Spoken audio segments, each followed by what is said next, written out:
ها የምትባለው حرف ደካማ ነች በመሰረቱ ها የምትባለው حرف በባህሪዋ ደካማ ነች ضعيف የሆነ حرف ነው ማለት ነው ስለዚህ ከኛ ምን ይፈልጋል ኃይል ይፈልጋል ማለት ነው ቁዋ ይፈልጋል ትንሽ ها ላይ ይሄኛውን ሳይሆን እያልኩ ያለሁት ይሄንኛው የሐምዝ ጓደኛ ደካማ ነው በባህሪውና ከኛ ኃይል ይፈልጋል ስናወጣው ማለት ነው አለበለዚያ ዝም ብላችሁ እናንተም ደከም ብላችሁ የምታወጡት ከሆናችሁ ደካማ ለደካማ አብሮ ተያይዞ ገደል ነው የሚሆነው በትክክል መውጣት አይችልም ማለት ነው طيب ስለዚህ አሁን በዚህ መልኩ ሃዋ ላይ ጫን እላለሁ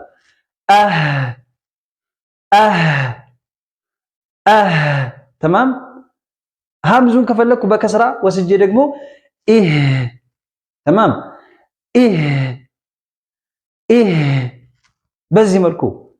በضማ ከሄድንስ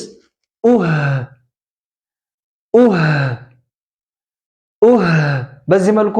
እናወጣለን ማለት ነው طيب ይሄንን ብዙዎች እንደዚህ ሲሉ ያወጣሉ ካላችሁ ይሄ ትክክለኛውን ሃን ያወጣችሁ አይደለም ይሄም ሃ አይደለም ይሄም ሃ አይደለም ስለዚህ ምን ይፈልጋል ብያችኋለሁ ኃይል ይፈልጋል ጫን በሉት تمام ها هي هو በዚህ መልኩ ጫን ካላላችሁት በስተቀር እሱ ራሱ ደካማ ስለሆነ ኃይል ከሌላችሁ በትክክል አይወጣላችሁም ነው ስለዚህ ሃን በዚህ መልኩ ተለማመዱ